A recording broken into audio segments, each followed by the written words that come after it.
When you type a word like gender into Google, what's the first thing you see? Articles and think pieces about the politics of identity, debates raging over equality, rights, and who gets to define whom. In today's world, identity politics doesn't just focus on who we are. It's about how these personal and collective identities shape our entire social and political landscape. And this sparks big questions. Should equality center around universal rights? Or do we need specific group rights to really level the playing field? On one side, you've got the push for individuality, people saying that self-definition should be free of group labels. And then, there's the call for collective identity, where group solidarity is key to fighting discrimination. But that's just the beginning. Take the authenticity debate. Who has the right to represent certain identities? This is where the arguments around cultural appropriation and the boundaries of cultural exchange come into play. Then there's intersectionality, which shows us how identities like race, gender, and class intersect to shape our unique experiences. But some argue it can also create a hierarchy of oppression, one that might divide rather than unite. And of course, there's the classic clash. Identity versus class. Some say that focusing too much on identity fragments the unity needed for real socioeconomic change. So, where do we even start to unravel all of this? Here's a thought.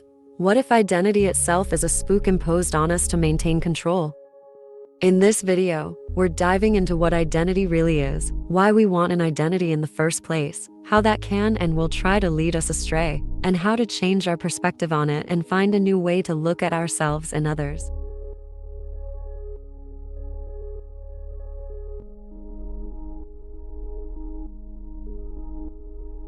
Have you ever thought about what really makes you who you are? What defines you? When you look in the mirror, what do you see? I just want you to take a minute and really think about it. Not the obvious things like your name, your gender, or where you're from, but deeper than that. Imagine for a moment that you wake up one day in a world where no one knows who you are. Your past, your culture, your gender, none of it is recognized or even acknowledged by anyone. Like, if you meet aliens and they really have no clue what the hell a man or a woman is, or your cultural community. They don't know what any of it means, so you could be anyone. Nothing is assumed about you. No expectations, no labels. In this world, your identity isn't something that matters to anyone but yourself. So what does that mean? Would you still cling to the things you once thought defined you? Or would you start to see them as mere spooks, illusions of who you thought you were, but not who you truly are? Imagine that in this new alien world, the people around you don't give themselves names or have categories for understanding differences.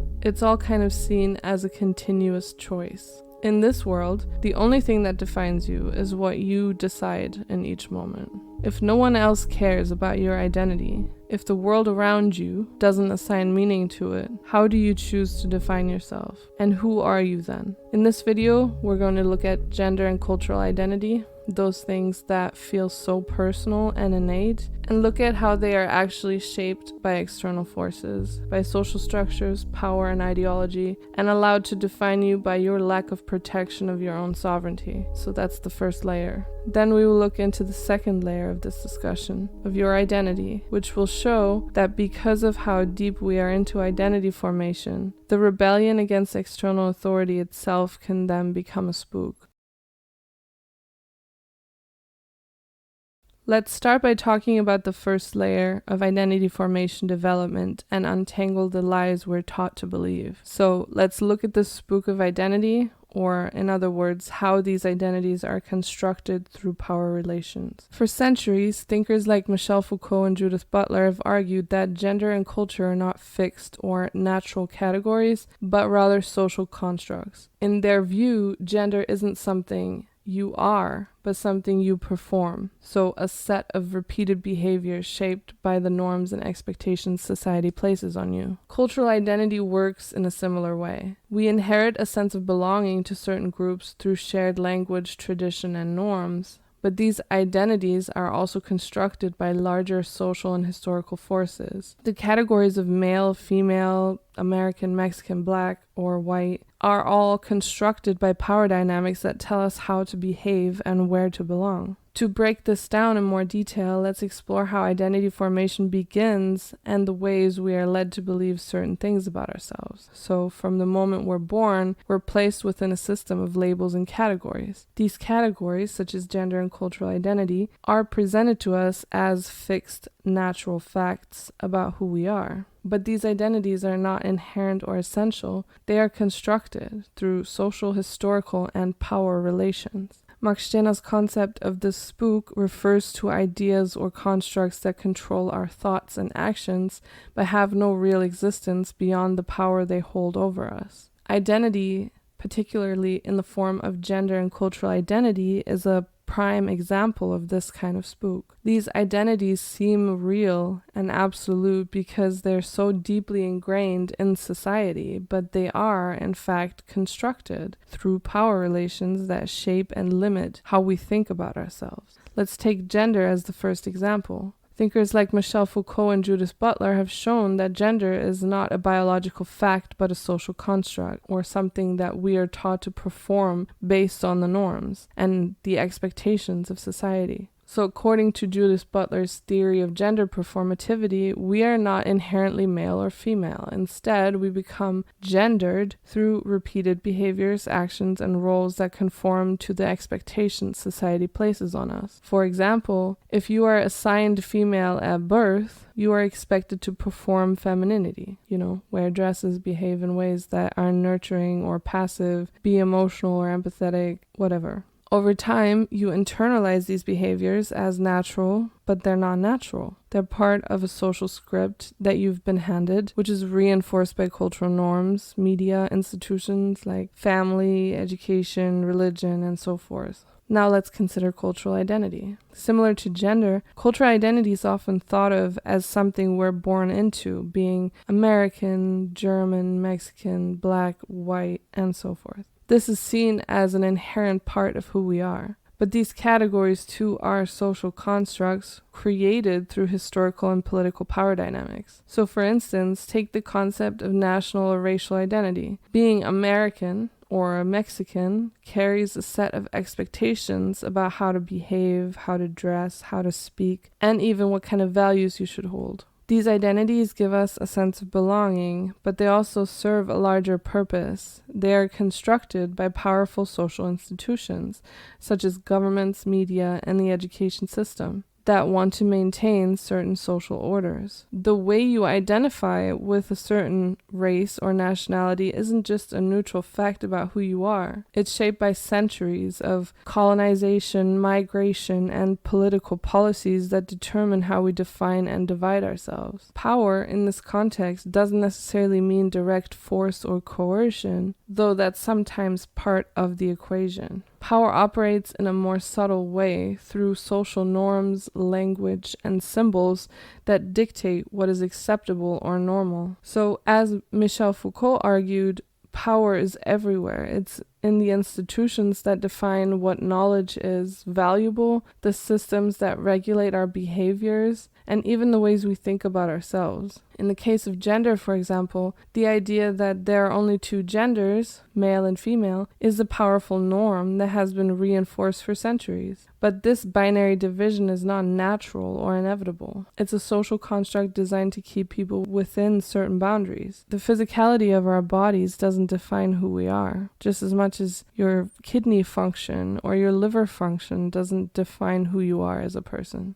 People who don't fit neatly into these categories, such as people who consider themselves non-binary or transgender individuals, they challenge the very idea that gender is a fixed natural identity, and their existence exposes gender as a spook. The same applies to cultural and racial identity. Categories like black or white are not neutral descriptions of skin color or heritage. They are socially and historically constructed through systems of power, particularly colonialism and racism, that sought to divide people into hierarchies. These categories dictate not only how others perceive us, but also how we perceive ourselves, and often limit our ability to define our identity outside of these imposed labels.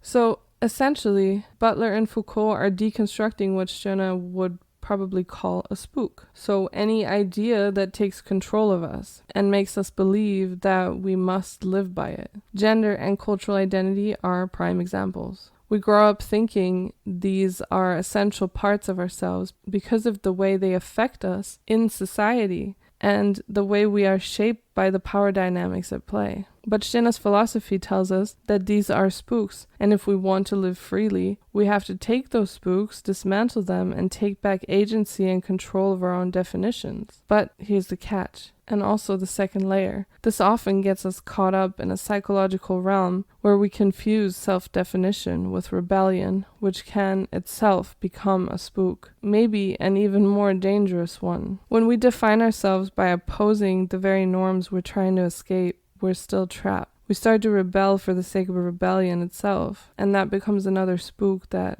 haunts us. But why do we do this? Well, let's look at it from a psychoanalytic perspective. From a psychoanalytic perspective, especially if we apply Lacan's ideas, this dynamic can be understood as part of our ongoing struggle with the other, or the symbolic order, the societal norms that shape our identity. Lacan would probably argue that our rebellion is still oriented toward the other. When we rebel, we are not simply asserting our own individuality. We're still reacting to, and thus remaining defined by, the norms we wish to escape. We might think we're creating a new sense of self, but really, we're still tethered to the old structures we oppose. This rebellion becomes a new form of self-deception, and a new spook ends up haunting us. Why? Because in Lacan's framework, we are always caught in a tension between our desires and the demands of the other. So the norms and expectations and rules imposed by society are what shape our desires in the first place. So even when we think we're resisting them, we're still bound to them. In trying to define ourselves in opposition to these norms, we reinforce their hold on us, because our identity becomes defined by what we are not, rather than by what we are. So why do we do this? It's because on a psychological level, we are trapped in a constant search for completeness. A search that, according to Lacan, can never be fulfilled, and this is something that we have to learn to accept. We long for a stable, coherent identity, something that gives us a sense of wholeness, even if we're rebelling against the identity we were given. The truth is that wholeness, though, is an illusion. Our identity is always fragmented, always in flux, and always mediated by the norms and power relations we're trying to escape. In this context, rebellion can feel like a way to reclaim our sense of self, but in reality, it's just another mask. This is where Stirner's critique becomes so relevant, because it goes beyond the post-structuralist and postmodern approach. He warns us not to fall into the trap of rebellion for rebellion's sake. True freedom doesn't come from opposing societal norms. It comes from stepping outside of them altogether. But this is easier said than done. Even in rejecting the spook of gender or cultural identity, we risk creating new spooks, new forms of rebellion that continue to haunt us. But this is easier said than done. The psychoanalytic lens deepens Stirner's warning. Lacan shows us that we are always caught in the tension between desire and the demands of the other. And Stirner would say that the only way out is through ownness, or embracing this fluidity of our own identity, and refusing to let any external norm, label, or rebellion define who we are. But to do this requires an understanding that even our deepest attempts at self-definition can turn into spooks if we are not careful.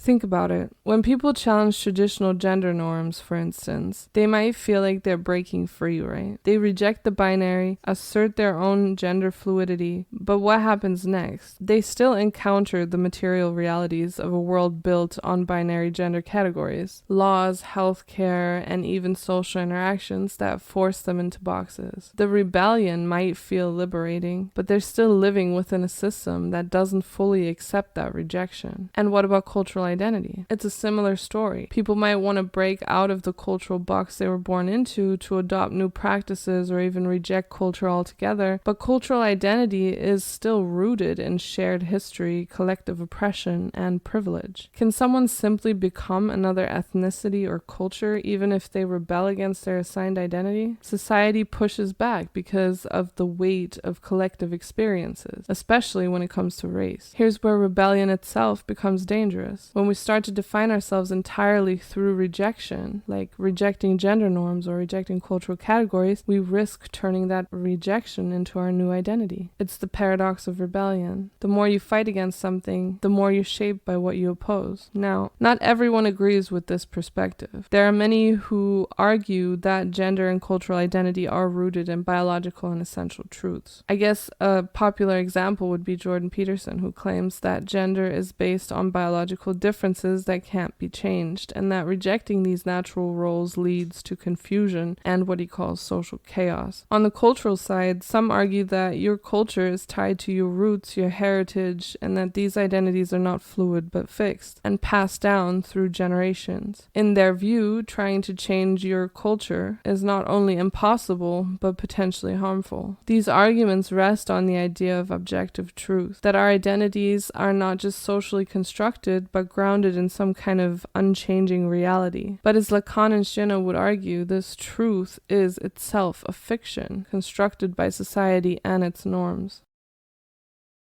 To go as deep as possible, I would like to show you guys a quote by Jacques Lacan, which is one of my favorites, which I also find deeply relevant to the psychoanalytic and egoist discussion of all other spooks. So in this quote, Jacques Lacan is challenging Cartesian logic. He says, "What the I think is directed towards, insofar as it lurches into the I am, is a real, but the true remains so much outside that Descartes then has to reassure himself of what, if not an other, that is not deceptive, and which shall, into the bargain, guarantee by its very existence the basis of truth, guarantee him that there are in his own objective reason the necessary foundations for the very real, about whose existence he has just reassured himself, to find the dimension of truth. I can do no more than suggest the extraordinary consequences that have stemmed from this handing back of truth into the hands of the other." So this quote from Lacan delves into the complex relationship between the self, or the I think, and the other, highlighting the tension between subjective experience and the symbolic structures that govern our understanding of reality. So Lacan suggests that when one moves from the cognitive assertion, I think, to the existential claim, I am, there's a fundamental shift in perception. The I think represents a subjective and introspective state, whereas I am indicates a more fixed identity that is influenced by external factors. So this transition underscores the fragility of self-perception and its dependence on societal and linguistic structures. The reference to a real realm of perception being destroyed upon entry into the symbolic realm implies that genuine experience is compromised by the dualistic nature of language and societal constructs. The symbolic realm, which is governed by language, separates the self from the other, leading to a fragmented understanding of existence. This fragmentation suggests that our true experiences and perceptions are often distorted or overlooked due to the constraints imposed by language. So Lacan critiques Descartes' search for certainty and notes that Descartes reassures himself of an other that is not deceptive, and this is really important. This other serves as a foundation of truth. The belief that the other is not deceptive is his foundation of truth. So this is an external validation of the self's existence. Lacan emphasizes that Descartes' reliance on an objective other to guarantee truth reveals a deep-seated anxiety about the nature of knowledge and reality, which Descartes himself is suffering from. This dependence illustrates the philosophical dilemma of seeking certainty in an inherently uncertain world. The phrase handing back truth into the hands of the other points to the consequences of this dependency. So by entrusting truth to the other, the symbolic realm, individuals risk losing their autonomy and subjective authority. The truth becomes contingent upon external validation rather than internal coherence. This dynamic leads to a myriad of psychological and social implications, because individuals may find themselves at the mercy of the perceptions and judgments of others, which ultimately leads to them questioning their own reality and truth, and this is how they become affected and manipulated by social constructs.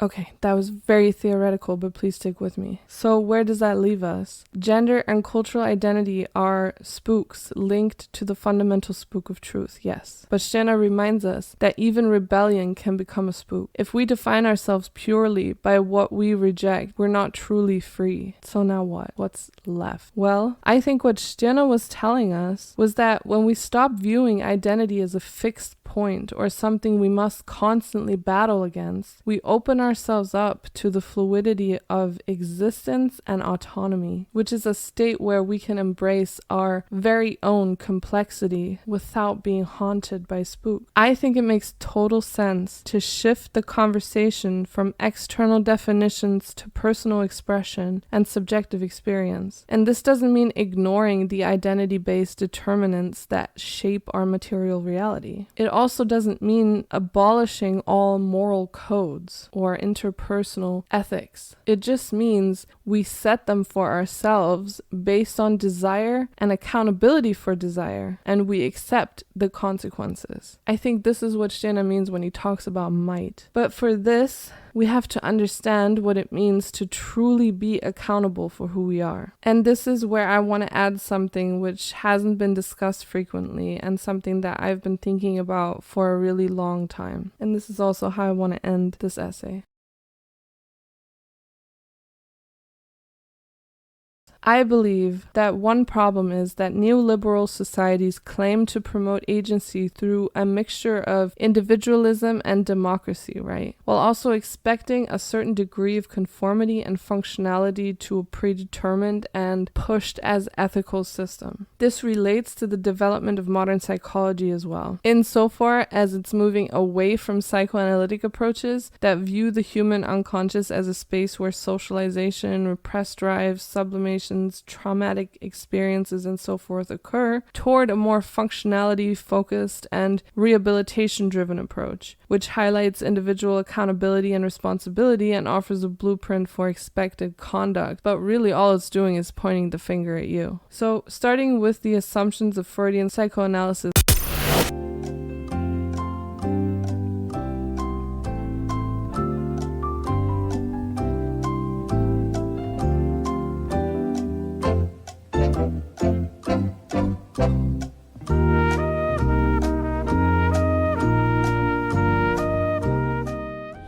let's just ask the following question. What does the unconscious want? How does it get what it wants? Is it actually possible to attain a state of accountability and agency within an individualist framework? And how can we actually integrate the unconscious with agency? In Freudian terms, the superego wants you, ego, to think that being accountable for mistakes takes away your power because it's constantly concerned with keeping up appearances or remaining functional. This is made worse by the damage that is done to us by means of socialization, social hierarchies, identity politics, or whatever else is easily used to keep you focused on self-improvement rather than self-acceptance. This is why you struggle with things like guilt and shame. It's a power move designed to keep you in a state of cognitive dissonance. All the superego cares about is control, and it almost seems like it means well. It just wants to protect you from things like ostracization, alienation, loneliness. It's trying to protect you from pain, right?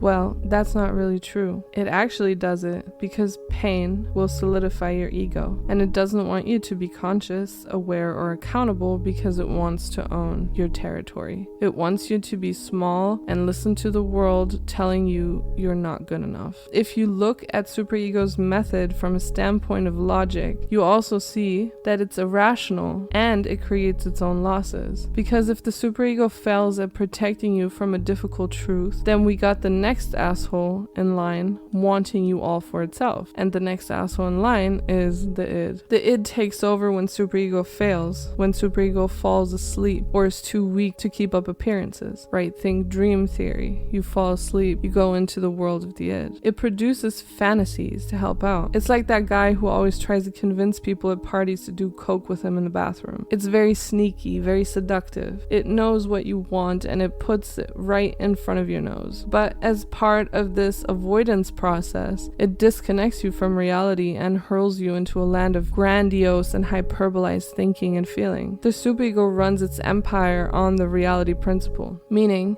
it constantly tries to ground you in hierarchical structures which force you to look only above and below. The id runs its empire on the pleasure principle, meaning it tries to distract with gratification mechanisms. These two are constantly at odds with one another. They want to control you so badly they end up fighting a war while you're sitting in some basement hiding and detached. So it seems like the way out would be to starve yourself of gratification and hierarchies, but it's not that easy, because as soon as you try to control the psychic forces by means of avoidance, they hurl you into a land of sensation, indulgence, and excess, which becomes more and more difficult to resist. I believe that an amoral and desire-embracing attitude is the way to confuse them and distract them, to then sneak by them and make their weapons useless by dismantling them through deconstruction. And what are their weapons? Well, guilt and shame in the case of superego, and the escapism cycle it comes with for the id. Those acts are hailed as righteous in our world, and they're celebrated as necessary for communal life. But let me tell you what they really are. They are self-indulgent acts of regurgitating a mistake or behavior in our mind in a desperate attempt to find a way to return to a state of gratification or hierarchy, rather than accepting that it happened and moving the fuck on. And this is how we are controlled. This is how society, which calls itself individualistic, diverse, inclusive, moral, and well-organized collective based on democracy and common good, eats you up and shits you out just as another copy of a copy of a copy. So how do you dismantle guilt and shame in the escapism cycle? Many psychoanalysts would refer back to childhood as a time when you internalize rules about life and how to conduct yourself in the presence of others, and they would tell you to reevaluate those structures you were taught. But all this does is it lands you in the territory of the id. I've seen it happen so many times. Often what happens here is that people who lived in a rigid